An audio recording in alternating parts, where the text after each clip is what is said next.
नमस्कार साथियों, मेरा नाम है देवेंद्र यादव और आप देख रहे हैं एसपीसी इंस्टीट्यूट के ऑफिशियल यूट्यूब चैनल को। साथियों, स्टैटिक जीके के पिछले चैप्टर में हमने पढ़ा पहले राष्ट्रीय उद्यानों को पढ़ा, फिर हमने टाइगर रिजर्व और बायोस्फीयर को पढ़ा, हॉटस्पॉट भी पढ़े। आज का हमारा चैप्टर होने वाला है वन्य जीव अभ्यारण्य। साथियों, आज का हमारा चैप्टर होने वाला है राष्ट्रीय वन्य जीव अभ्यारण्यों के बारे में, जिसके बारे में आज हम विस्तार से चर्चा करने वाले हैं। ये राष्ट्रीय उद्यानों के बाद जो आते हैं राष्ट्रीय वन्य जीव अभ्यारण्य, यहाँ पर प्रावधान ऐसे होते हैं साथियों कि राष्ट्रीय उद्यान जो होते हैं उनसे यहाँ पर नियम कानून व्यवस्थाएं जो होती हैं थोड़ी कमजोर होती हैं, और व्यवस्थाओं को लेकर अगर हम बात करें तो यहाँ पर मानव गतिविधियों की थोड़ी बहुत अनुमति भी होती है साथियों। तो जिस भी साथी को इंपॉर्टेंट नोट्स चाहिए वो इस नंबर पे कांटेक्ट कर सकता है 7489185079। आप मैसेज करिएगा, आपको ग्रुप में जोड़ दिया जाएगा। इसके साथ ही आपको एसपीसी इंस्टीट्यूट के सारे नोट्स प्रोवाइड कराए जाएंगे। ये हमारा जो कोर्स चल रहा है ये टोटल फ्री है। आप किसी भी वनडे एग्जाम की तैयारी करते हैं तो ये जो चीजें जो हम आपको पढ़ाने वाले हैं, ये जो टॉपिक्स हैं, ये हर वनडे एग्जाम की तैयारी के लिए इंपॉर्टेंट होते हैं साथियों। सबसे पहले हम बात करते हैं कि वन्य जीव अभ्यारण्यों का एक परिचय की बात करते हैं कि वन्य जीव अभ्यारण्य होते क्या है साथियों। IUCN श्रेणी अंतरराष्ट्रीय प्राकृतिक संरक्षण संघ, अंतरराष्ट्रीय प्राकृतिक संरक्षण संघ एक इंटरनेशनल ऑर्गेनाइजेशन है के अनुसार श्रेणी 4 संरक्षित क्षेत्रों में आते हैं। श्रेणी 4 में आते हैं साथियों। जो वन्य जीव संरक्षण अधिनियम है उसके भी ये जो उसकी अनुसूचियां होती हैं उसके अंदर भी ये बाद में ही आते हैं। इसलिए बाद में आते हैं साथियों क्योंकि जो वन्य जीव अभ्यारण्य होते हैं यहाँ पे कानून व्यवस्थाएं थोड़ी कमजोर होती हैं। कमजोर को कहने का ये है कि यहाँ पे ऑलरेडी आपको जाने के प्रावधान रहते हैं, आप घूम सकते हैं और परमिशन लेके मानव गतिविधियां भी यहाँ पे इजाजत मिल जाती है आसानी से साथियों। ठीक है, वर्तमान में भारत में 573 वन्य जीव अभ्यारण्य है साथियों। भारत के अंदर वर्तमान में 573 वन्य जीव अभ्यारण्य है। ये कुल 1,23,762 वर्ग किलोमीटर में साथियों 1,23,762 वर्ग किलोमीटर क्षेत्र में वो कवर करते हैं। भारत का कितना क्षेत्र कवर करते हैं? 1,23,762 वर्ग किलोमीटर साथियों। और देश का भौगोलिक क्षेत्र का 3.76% क्षेत्र वन्य जीव अभ्यारण्य साथियों। भारत के जो वन्य जीव अभ्यारण्य है साथियों वो भारत की जमीन का 3.76% वर्ग कवर करते हैं साथियों। इसी के साथ ये जो वन्य जीव अभ्यारण्य है इनकी संख्या 573 है साथियों। इनके उद्देश्य की बात करें, परिभाषा आपने पहले भी समझ ली है। एक संरक्षित क्षेत्र जहाँ पशु और पौधे सुरक्षित हों तथा सीमित मानव गतिविधियों की अनुमति हो। सीमित मानव गतिविधियां मतलब यहाँ पर मानव गतिविधियां आप परमिशन लेके कर सकते हैं। यहाँ से जैसे कहने की बात, कोई पेड़ टूट जाता है, गिर जाता है तो उसकी लकड़ी उठा सकते हो, गाय भैंस के लिए आप चारा भी ला सकते हो। ठीक है, तो ये जो मानव गतिविधियां हैं, लेकिन शिकार पर पूर्णतः प्रतिबंध होता है साथियों। शिकार पर पूर्णतः प्रतिबंध होता है, लेकिन वहां पर कोई ऑलरेडी डेड जानवर डला हुआ है तो उसे ला सकते हो अगर वो किसी उपयोग का है तो। ठीक है साथियों, उद्देश्य की अगर हम बात करें तो लुप्त प्राय प्रजातियों और उनके आवासों की सुरक्षा और उनके प्राकृतिक परिवेश का संरक्षण करना होता है साथियों। लुप्त प्राय प्रजाति मतलब ऐसी प्रजातियां जो भारत के अंदर खत्म होने वाली हैं, उन प्रजातियों के क्या होते हैं साथियों? आवासों की सुरक्षा करते हैं ये, और उनके प्राकृतिक परिवेश का संरक्षण करना, ये होता है वन्य जीव अभ्यारण्य का काम। ठीक है साथियों, उद्देश्य। गतिविधि की बात करते हैं साथियों, अगला पॉइंट होने वाला है गतिविधि। पर्यटन और अनुसंधान जैसी, क्या साथियों? पर्यटन और अनुसंधान जैसी सीमित गतिविधियां की अनुमति कानून के दायरे में दी जाती है साथियों। यानी कानून की परमिशन लेके, यानी कानून ऑलरेडी इन चीजों की परमिशन देता है कि आप पर्यटन के लिए यानी घूम सकते हैं। अनुसंधान मतलब किसी भी तरह की रिसर्च के लिए सीमित गतिविधियों, सीमित ऐसा नहीं कि असीमित चीजें हो, सीमित गतिविधियों की अनुमति कानून के दायरे में दी जाती है साथियों। ये गतिविधियों के बारे में डिस्कस होगा। अब हम बात करते हैं, तुलनात्मक अध्ययन कर लेते हैं। देखो, हमने राष्ट्रीय उद्यान को पढ़ चुके हैं हम पहले वीडियो में। वन्य जीव अभ्यारण्य आज हम पढ़ने वाले हैं। और एक था जीव मंडल रिजर्व, जैसे बायोस्फीयर कहते हैं साथियों, बायोस्फीयर। इन तीनों की परिभाषाएं हम समझ लेते हैं, आसान में तुलना कर लेते हैं इनकी कि ये होते क्या है। यहाँ पे देखिए परिभाषा में सबसे पहले राष्ट्रीय उद्यान की वन्य जीवों के लिए आरक्षित क्षेत्र। आरक्षित क्षेत्र का मतलब इन्हें आरक्षण है कि भैया ये क्षेत्र जो है वन्य जीवों का ही है। आरक्षण आप जानते हो साथियों, जैसे कि हमारी लोकसभा में आरक्षित सीटें होती हैं, ग्राम पंचायत में जब चुनाव होते तो वहां पे आरक्षित सीटें आ जाती हैं कि भैया यहाँ पे सिर्फ जनजातीय समूह वाले ही चुनाव लड़ेंगे। या फिर SC ST वर्ग वाले ही चुनाव लड़ेंगे। ऐसे ही जो राष्ट्रीय उद्यान की जहां पर जगह होती है वो एक आरक्षित जगह होती है और वो सिर्फ और सिर्फ किसके लिए होती है, जीव जंतु और पेड़ पौधों का आरक्षित एरिया होता है साथियों। उदाहरण के लिए ऐसे समझ सकते हैं, हमने पहले बताया जैसे हमारी लोकसभा सीटों का आरक्षण होता है, जॉब में हमें आरक्षण मिल जाता है, उसी तरह से एक कंडीशन ये समझना चाहिए कि जनजातीय समूह जो होता है उन्हें आरक्षण मिलता है, ओबीसी वर्ग को आरक्षण मिलता है, SC ST वर्ग को आरक्षण मिल जाता है, EWS को आरक्षण मिलता है। तो क्लियर रहता है भैया इन पदों पर सिर्फ इसी समुदाय के लोग जाएंगे, इतने लोग जाएंगे। तो यहाँ पर भी क्या होता है साथियों, वन्य जीवों का जो राष्ट्रीय उद्यान होता है, यहाँ पर वन्य जीवों के लिए और पौधों के लिए मानवीय गतिविधियां क्या होती हैं, ये आरक्षित होती हैं, जहां मानव गतिविधि प्रतिबंधित रहती हैं, यानी यहाँ पर इंसान नहीं जाएंगे। क्या नहीं जाएंगे, इंसान नहीं जाएंगे। ये तो होता है राष्ट्रीय उद्यान। वन्य जीव अभ्यारण्य क्या होता है, क्षेत्र जहां पशु और पौधे सुरक्षित हों तथा सीमित गतिविधियां अनुमत हो, जिनकी अनुमति वहां पर मिली हुई हो कि भैया आप सीमित गतिविधि यहाँ पे कर सकते हो, यहाँ पे आप अनुसंधान जैसे रिसर्च कर सकते हो और पर्यटन के माध्यम के लिए भी जा सकते हो। अगला देखते हैं हम जीव मंडल रिजर्व, जिसे बायोस्फीयर कहा, बड़ा क्षेत्र जिसमें मानव बस्तियां और बफर जोन शामिल होते हैं साथियों। ये वो एरिया होता है जहां पर हम कहने को ये कहें कि एक जॉब निकली जिसमें आरक्षण भी है, लेकिन उसके साथ उसमें ऐसा तो है नहीं कि भाई यहाँ पर दूसरी जाति के समुदाय के लोग नहीं आ सकते हैं साथियों। वैसा ही होता है बफर जोन। यहाँ को हम समझ लेते हैं जॉब, इसको ले लेते हैं जॉब से कंपेयर करते हैं हम जॉब। क्लियर, इसको कर लेते हैं हम लोकसभा की सीटों के माध्यम से। लोकसभा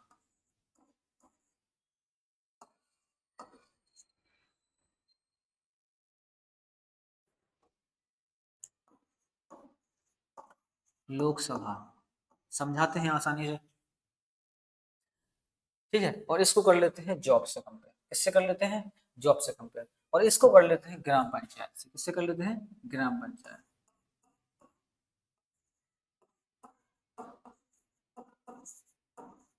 अब इसको समझो, लोकसभा का ये होता है कि भैया अगर कोई लोकसभा सीट, ये टीकमगढ़ की इंस्टीट्यूट है इसलिए हम आपको उदाहरण के तौर पर टीकमगढ़ की लोकसभा के बारे में बता देते हैं। यहाँ पे आरक्षित सीट है, क्या है भैया लोकसभा की सीट, आरक्षित सीट है,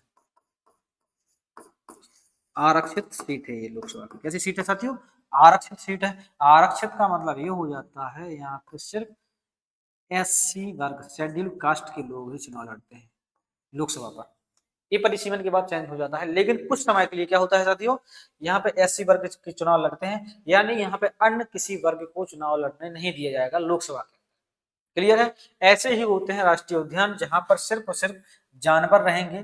कौन रहेंगे साथियों, वन्य जीव रहेंगे और पेड़ पौधे रहेंगे, वहां पर इंसानों का जाना प्रतिबंधित रहता है कानूनी तौर पर।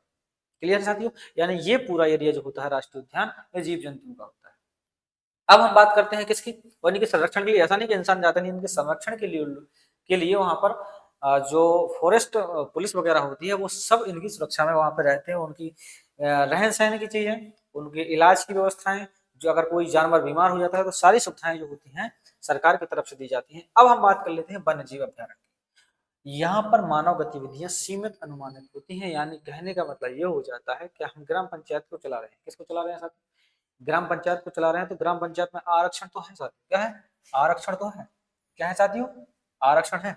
लेकिन अगर हमने आपने और हमने देखा होगा कि यहाँ पे SC वर्ग का कोई सरपंच है, SC वर्ग का, कौन से वर्ग का है साथियों, SC वर्ग का, तो उसे चलाता कौन है साथियों, या तो OBC वर्ग का लोग उसे उस प्रधानी को चलाते हैं, या फिर जनरल वर्ग के लोग उस सरपंच जी को चलाते हैं। तो आपको ये समझना है कि ये भैया आरक्षित तो है, लेकिन यहाँ अनुमति है आने जाने की, किसकी, इंसानों की गतिविधि को। आपने ग्राम पंचायत से इसको समझा दिया। अगला पॉइंट समझो जीव मंडल रिजर्व, इसको जॉब में समझो, किसमें समझना है, जॉब के अंदर समझते हैं कि भैया जीव मंडल रिजर्व जो होता है वो क्या होता है। पहला पॉइंट ये समझने वाले हैं, बड़ा क्षेत्र जिसमें मानव बस्तियां और बफर जोन होते हैं। ये समझो कि एक जॉब वैकेंसी निकली, किसी पुलिस, हाँ MP पुलिस की वैकेंसी निकली, MP पुलिस,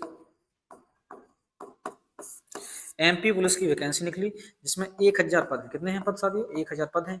1000 पद में से यहाँ पे मान के चलिए 26% क्या है, आरक्षण है OBC के लिए, 26% आरक्षण है। मतलब कहने का ये हुआ कि यहाँ पर 260 लोग OBC वर्ग के आएंगे। क्या आएंगे साथियों, 260 लोग जो होंगे वो ओबीसी वर्ग के होंगे। इसका मतलब ये है कि इसमें जो बचे हुए लोग हैं वो अन्य वर्गों के होंगे। इसका मतलब यहाँ पे जानवर भी रह सकते हैं।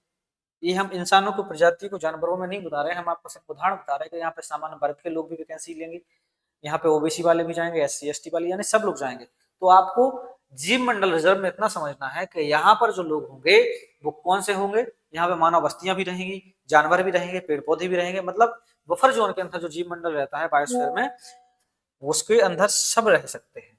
अब हम बात कर लेते हैं राज्यों में अभ्यारण्यों की स्थिति के बारे में, कौन से राज्य में कितने अभ्यारण्य हैं, ये सारी स्थिति जो आज हम समझ लेते हैं। सर्वाधिक सर्वाधिक वन्य जीव अभ्यारण्य कहाँ पे है साथियों, ये है महाराष्ट्र के अंदर, जो 49 है। महाराष्ट्र के अंदर वन्य जीव अभ्यारण्यों की संख्या है साथियों 49 है। कितनी है साथियों, 49 है। भारत में राज्यों में सर्वाधिक संख्या है ये महाराष्ट्र के अंदर वन्य जीव अभ्यारण्यों की। इसके बाद अगर हम बात करें न्यूनतम न्यूनतम वर्ल्ड वन्य जीव अभ्यारण्यों की अगर बात करते हैं तो ये नागालैंड, त्रिपुरा, मेघालय। क्या साथियों,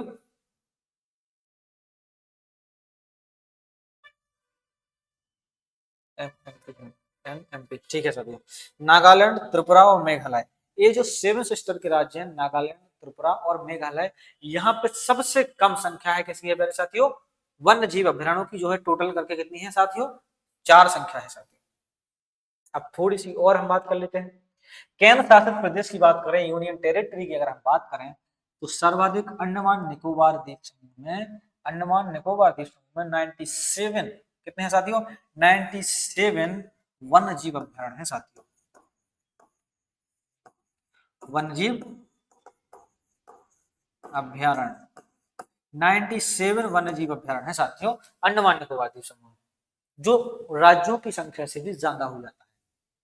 राज्यों में सबसे बड़ा कौन सा राज्य है, महाराष्ट्र, यहाँ पे 49 है। 97 अंडमान निकोबार द्वीप समूह वन्य जीव अभ्यारण्य है। न्यूनतम की अगर बात करें तो दिल्ली, दमन दीव, दादर नगर हवेली एवं लक्षद्वीप, पांडिचेरी में एक एक, केवल कितने हैं साथियों, एक एक वन्य जीव अभ्यारण्य है। उम्मीद करते हैं कि इतनी जानकारी आपको अच्छे से समझ में आ रही होगी। अब हम और आगे बात कर लेंगे, सबसे बड़ा एवं सबसे छोटा वन्य जीव अभ्यारण्य कौन सा है। सबसे बड़े की अगर हम बात करें तो है कच्छ का रण। कौन सा है साथियों, कच्छ का रण, ये गुजरात के अंदर है। सबसे बड़ा यह है जंगली गधे के लिए विश्व प्रसिद्ध है साथियों। किसके लिए प्रसिद्ध है, जंगली गधे। गुजरात किस के लिए प्रसिद्ध है साथियों, जंगली गधों, सॉरी गुजरात, पॉलिटिक्स में मत ले जाना, जंगली गधे के लिए प्रसिद्ध है। आप इसको ऐसे भी पॉलिटिक्स से भी याद कर सकते हो भैया। पॉलिटिशियन जो होते हैं उनको, अभी जैसे कि ध्रुव राठी की अगर आपने वीडियो देखी हो तो उन्होंने किसी पॉलिटिशियन को गुजरात के गधा बोल दिया था। तो यहाँ पे आपको सिर्फ याद करने के लिए बता रहे हैं साथियों, वैसे किसी भी पॉलिटिशियन के ऊपर कमेंट करने की हमारा कोई व्यक्तिगत मंशा नहीं है। सबसे बड़ा वन्य जीव अभ्यारण्य जो है वो गुजरात के अंदर है, और ये किसके लिए प्रसिद्ध है, जंगली गधों के लिए प्रसिद्ध है साथियों। ठीक है। सबसे छोटे की अगर बात करें तो बोर वन्य जीव अभ्यारण्य है, जो महाराष्ट्र के अंदर है, सबसे छोटा। यह क्षेत्रफल की दृष्टि से भारत का लघुतम अभ्यारण्य है, यानी सबसे छोटा वन्य जीव अभ्यारण्य है। अब हम राज्यवार लिस्ट को देख लेते हैं भैया, कौन से राज्य में कौन कौन से जो प्रसिद्ध अपने वन्य जीव अभ्यारण्य है वो कौन कौन से हैं, इनको समझ लेते हैं। सबसे पहले हम बात करते हैं आंध्र प्रदेश। आंध्र प्रदेश के लिए आप एक इमेजिनेशन करो, आंध्र से अंधा, क्या करना है, आंध्र से अंधा, अंधा व्यक्ति होगा तो क्या ये लिखा है कोरिंगा, क्या लिखा है कोरिंगा, तो रिंगा से समझो रंग, क्या समझना है, रंगा से रंग। क्या अंधे इंसान को रंग दिखेंगे, नहीं दिखेंगे, आप कहेंगे साथियों नहीं दिखेंगे। नेल्ला पाड़ू, नेल्ला पड़ू, नेल्ला पड़ू को ये समझो कि ये नाला है, क्या है, नाला। अंधा आदमी अगर किसी रास्ते को पार करता है तो कहां पे गिर जाएगा, नाले में। तो आंध्र प्रदेश के अंदर 2 वन्य जीव अभ्यारण्य हैं जो प्रमुख हैं, कोरिंगा और नेल्ला पड़ू। इतना समझ में आया होगा। अब बात कर लेते हैं हम अरुणाचल प्रदेश की साथियों। कहाँ की बात कर लेते हैं, अरुणाचल प्रदेश की। यहाँ पर दिबांग, मिहाओ, दिबांग और मिहाओ करके 2 वन्य जीव अभ्यारण्य हैं जो प्रमुख हैं। इनको दिबांग और महाओ कहा जाता है। दिबांग से, अब देखो हमने पहले भी बताया है कि जब अरुणाचल प्रदेश को पढ़ो तो यहाँ पे चाइनीज भाषा आपको देखने को मिल सकती है, क्योंकि चाइना से लगा हुआ है। तो ये समझना, दिबांग और मिहाओ ये 2 वन्य जीव अभ्यारण्य है। दिबांग से कर लेना, दिबांग आदमी हुए, दिबांग का मतलब ये होता है दिवंगत, जो खत्म हो चुका है। ठीक है। लेकिन यहाँ उदाहरण ये समझो कि यहाँ तो उदय होता है सूर्य का सबसे पहले, सूर्योदय होता है। क्या होता है साथियों? सूर्योदय होता है सबसे पहले, सूर्योदय, सॉरी,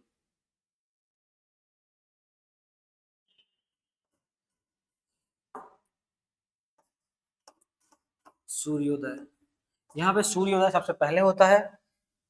तो ये समझना है कि दिव्यांग आदमी जो होता है खत्म हो जाता है, अंत होता है, लेकिन सूर्य का यहाँ पे उदय होता है। उदाहरण के लिए समझा रहा है, मिहाव, आपके हाव भाव जो है वो क्या है, चीन जैसे हैं कि चीन अरुणाचल प्रदेश पे बार बार क्या कहता है, दावा करता है कि ये हमारा हिस्सा है। तो मिहाव से मतलब हाव भाव। अब देखते हैं हम असम की बात कर लेते हैं पहले साथियों। कहाँ की बात करते हैं? असम की बात कर लेते हैं। असम के अंदर क्या है साथियों? असम के अंदर है आमचांग, आमचांग, गर्म पानी, लखोवा, पोबितोरा और बोरेल। इससे याद करना है असम के अंदर, सॉरी, असम जो है यहाँ पे इन शब्दों को याद करना है, आम, गर्म पानी, खूबा, तोरा, बोर, बोर शब्द। इसे याद ये रखो कि हम बोर से पानी निकालकर आम को धोकर क्या करते हैं, आम को धोकर बोर से पानी निकालकर, ऐसा बोर से पानी निकालकर, बोर क्लियर हो गया, आम को धोकर, बोर से गर्म पानी निकालकर, सॉरी, बोर से गर्म पानी निकालकर आम को धोकर, धोकर खोवा जानते होंगे आप भैया, खोवा क्या होता है? खोवा, खोवा में मिलाते हैं।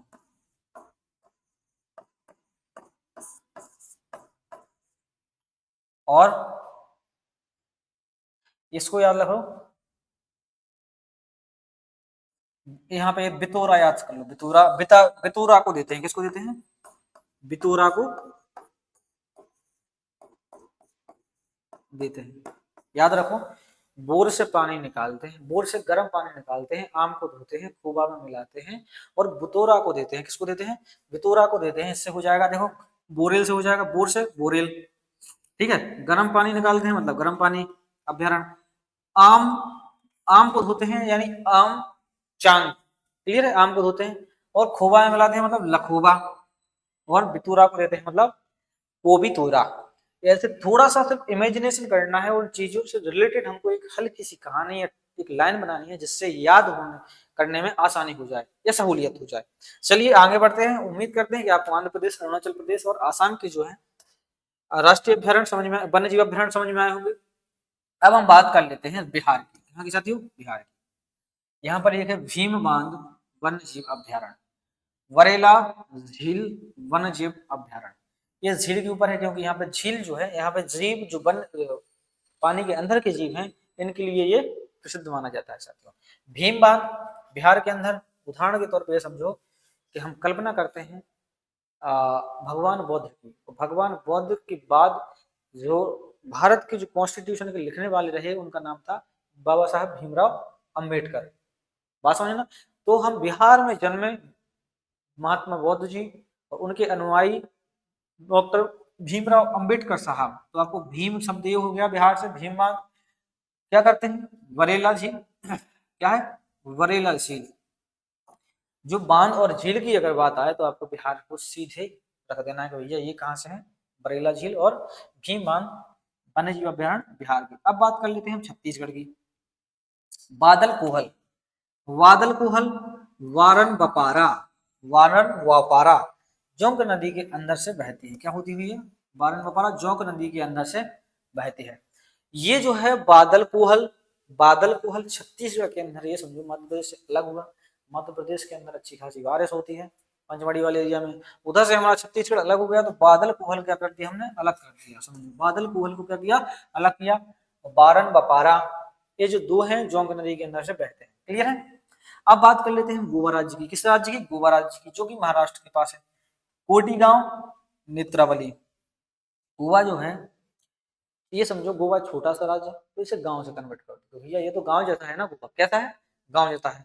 तो कोटी गांव हो गया, क्या हो गया, कोटी गांव। अब हम कहते हैं तुम्हारी आंखें फूटी हैं क्या, नेत्रावली। गोवा राज्य है, क्या है, राज्य है।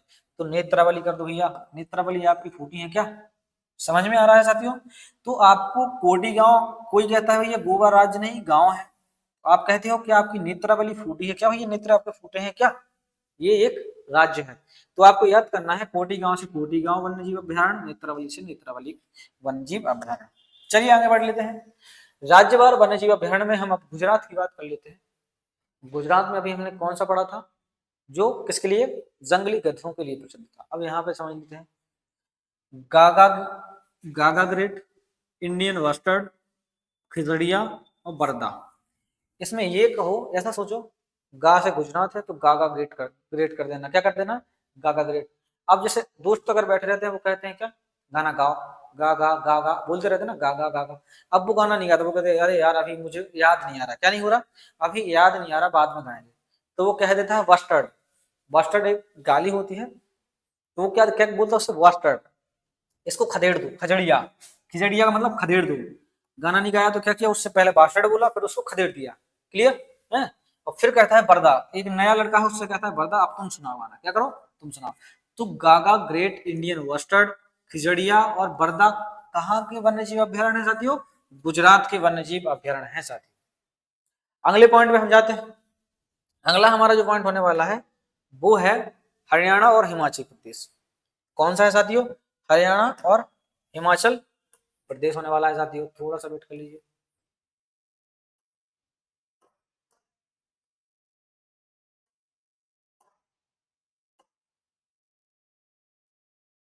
हाँ साथियों, चलो यहां देखो आप, हरियाणा के अंदर खपरवास, भिंडावास, कौन सा है, खपरवास और भिंडावास करके दो वन्य जीव अभ्यारण्य हैं।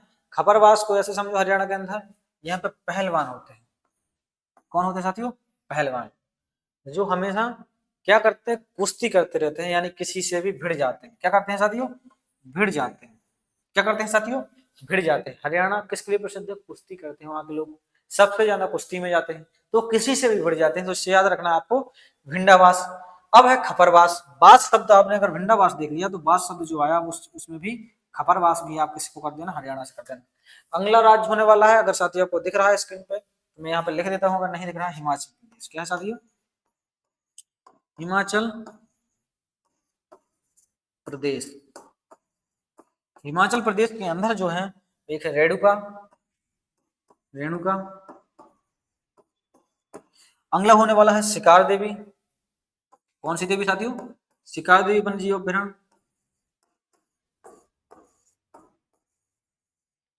इसके बाद है कुगती, इसके बाद है साथियों कुगती।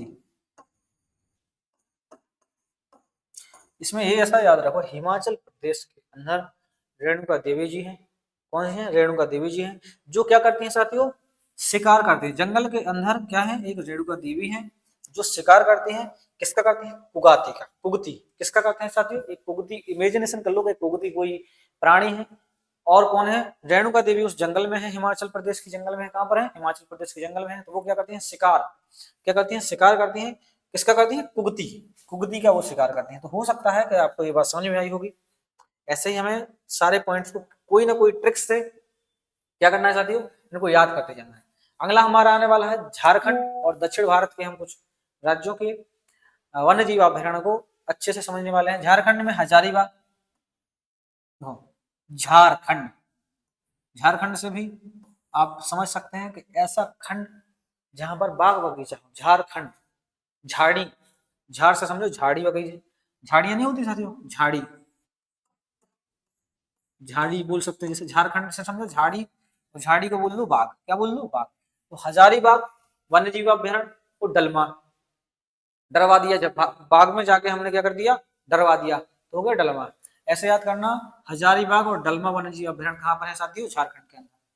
ये देखो सिंह भूमि हाथी अभ्यारण्य, सिंह भूमि हाथी अभ्यारण्य भारत का पहला हाथी अभ्यारण्य कहां पर है साथियों, झारखंड के, कहां पर है प्यारे साथियों? सिंह भूमि हाथी अभ्यारण्य झारखंड के अंदर है। चलो अगली बात कर लेते हैं हम कर्नाटक राज्य की। झारखंड के अंदर देखो झाड़ियों के अंदर कौन रहता है? हाथी रहता है। सिंह भूमि हाथी अभ्यारण्य बोलते हैं इसे, जो हाथियों के लिए रिजर्व है, और पहला भारत का अभ्यारण्य है जो हाथियों के लिए रिजर्व होगा, दलमा। ठीक है। कर्नाटक की बात करें तो अट्टीबेरी, अट्टीबेरी, सेट्टीहल्ली, दांदेली, बांकापुर, बांकापुर और मयूर, बांकापुर मयूर सॉरी एक ही है। अट्टीबेरी, सेट्टीहल्ली, दांदेली, बांकापुर, मयूर, ये कर्नाटक के अंदर आपको देखो आर्टिवेरी साउथ इंडियन नाम है, आर्टिवेरी, सेट्टीहल्ली, दांदेली और बांकापुर, मयूर, ये कहां पे है साथियों? ये कर्नाटक के तीन प्रमुख क्या है? वन्य जीव अभ्यारण्य होने वाले साथियों। अगली बात करते हैं केरल की। चिनार, पेपारा, सैनदुरनी, सैनदुरनी, ये नाम इनको ऐसे याद करना है साथियों, जो सिंपल भाषा में आपको इसे याद करना है। चिनार, पेपारा, सैनदुरनी, ये तीन नाम जो हैं ये केरल राज्य से संबंधित हैं। चलिए आगे बढ़ लेते हैं मध्य प्रदेश और मणिपुर के बारे में। मध्य प्रदेश के अंदर है करेरा, सिंघोरी, किसली, काना किसली आपने पढ़ा होगा, काना किसली। तो आपको इतना याद रखना है, करेरी, सिंघोरी और किसली जो वन्य जीव अभ्यारण्य, ये प्रमुख मध्य प्रदेश के वन्य जीव अभ्यारण्य है। महाराष्ट्र के अंदर हमने सबसे छोटा पढ़ा था बोर, इसके बाद है अम्बावरवा, अम्बावरवा भी महाराष्ट्र का है और बोर भी महाराष्ट्र का है। यहाँ पर ये दो प्रमुख है। बाकी काउंटिंग आपने इसकी देखी है कितनी है महाराष्ट्र के अंदर वन्य जीव अभ्यारण्य होगी, 49। मणिपुर की बात कर लेते हैं साथियों। इंगो पोकपी, इंगो पोकपी, लोकचाओ, खोंग जिगम्बा, खोंग जिगम्बा, ये जो है मणिपुर के वन्य जीव अभ्यारण्य है साथियों। इंगो पोकी, लोकचाओ, खोंग और जिंगबा, जिंगवा। मध्य प्रदेश के अभ्यारण्य अपनी जैव विविधताओं और बाघों के लिए प्रसिद्ध हैं। किसके लिए प्रसिद्ध है साथियों? बाघों के लिए प्रसिद्ध हैं और जैव विविधताओं के लिए ही प्रसिद्ध हैं। चलिए आगे बढ़ लेते हैं। उड़ीसा और मेघालय की बात कर लेते हैं। मेघालय बाघमारा पिक्चर प्लांट और नोग खिलेम, नोग खिलेम। ठीक है। उड़ीसा जो है गहरमाथा, ओलिव रिडले कछुओं के लिए, जो ओलिव रिडले प्रजाति के कछुए होते हैं इनके लिए प्रसिद्ध है। गहरमाथा, भीतरकनिका, ये संकटग्रस्त मगरमच्छों के लिए प्रसिद्ध है साथियों। और सोनित हाथी अभ्यारण्य है कहाँ का? मेघालय का। कहा सॉरी उड़ीसा का। कहाँ का साथियों? उड़ीसा का। मेघालय में कौन है? बाघमारा पिक्चर प्लांट और नोग खिलेम। ये आप देख सकते हैं, जो आपको देख इस पे स्क्रीन पर दिख रहा होगा जो कछुआ है, ये बाघ जो क्या है संकटग्रस्त हैं, तो इनके लिए प्रसिद्ध कौन सा है? भीतरकनिका वन्य जीव अभ्यारण्य। बात कर लेते हैं पंजाब की। पंजाब के अंदर है अबोहर, अबोहर वन्य जीव अभ्यारण्य। तमिलनाडु के अंदर बात करें तो करिकली, चित्रांगुड़ी, श्री वल्लीपुथुर हाथी अभ्यारण्य। क्या है? श्री वल्लीपुथुर हाथी अभ्यारण्य। करिकली, चित्रांगुड़ी और श्री वल्लीपुथुर हाथी अभ्यारण्य तमिलनाडु के अंदर है साथियों। कहां पर है? तमिलनाडु। पंजाब के अंदर कौन सा है साथियों? अबोहर। क्या है? अबोहर। तेलंगाना की बात करें साथियों, कहां की? तेलंगाना की कंबल। क्या है साथियों? तेलंगाना में क्या है? कंबल। आपने देखा होगा कि वहां के लोग लुंगी लगाते हैं। तेलंगाना क्या लगाते हैं साथियों? लुंगी लगाते हैं गर्मी की वजह से। तो आप उसका अपोजिट कर दो, कंबल उड़ के चलते हैं। कैसा अपोजिट? पश्चिम बंगाल की अगर हम बात करें तो यहाँ पे हेलिडे द्वीप, हेलिडे द्वीप जो है ये जो अभ्यारण्य है ये प्रसिद्ध किसके लिए है साथियों? टाइगर्स के लिए प्रसिद्ध है। त्रिपुरा की अगर हम बात करें तो यहाँ पे रोबा करके एक है, त्रिपुरा की बात करें तो यहाँ पे रोबा वन्य जीव अभ्यारण्य है जो प्रसिद्ध है। चलिए आगे बढ़ लेते हैं।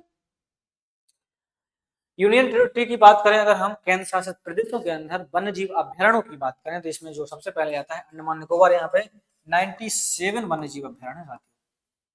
माउंट हेरिस्ट और माउंट, जिसे माउंट हेरिस्ट को माउंट मणिपुर भी बोला जाता है, अंडमान के अंदर है। और एक है मयूर द्वीप। कौन सा है साथियों? मयूर द्वीप, ये प्रसिद्ध है। लद्दाख की अगर हम बात करें तो चाकथांग कोल्ड डेजर्ट, चाकथांग कोल्ड डेजर्ट ये प्रसिद्ध है लद्दाख का। लक्षद्वीप की अगर हम बात करें साथियों तो यहाँ पे पिट्टी अभ्यारण्य है। कौन सा साथियों? पिट्टी अभ्यारण्य है। चंडीगढ़ के अंदर देखें सुखना, चंडीगढ़ के अंदर कौन सा है? सुखना। पौंडीचेरी के अंदर ओसुड़ी, ओसुड़ू। क्या है साथियों? ओसुड़ू। चंडीगढ़ पौंडीचेरी के अंदर है साथियों ओछड़ू। अगला हम देखते हैं कि दादर नगर हवेली में कौन सा है, फुदम। कौन सा है साथियों, फुदम होने वाला है। चलिए इसी के साथ थोड़ा और आगे बढ़ लेते हैं। महत्वपूर्ण तथ्यों में अगर हम बात करें, ये देखना, नेलापड़ू, नेलापड़ू ये आंध्र प्रदेश का क्या है साथियों, वन्यजीव अभ्यारण्य है। यह पक्षियों के लिए प्रसिद्ध है साथियों। यह अभ्यारण्य पक्षियों के लिए विशेष रूप से प्रसिद्ध है। किसके लिए है, नेलापड़ू, नेलापड़ू आंध्र प्रदेश का पक्षियों के लिए प्रसिद्ध है। इसी के साथ हम देखें श्री वल्लीपुतुर हाथी अभ्यारण्य तमिलनाडु का किसके लिए प्रसिद्ध है, यह है हाथियों के संरक्षण के लिए तमिलनाडु का प्रसिद्ध केंद्र माना जाता है।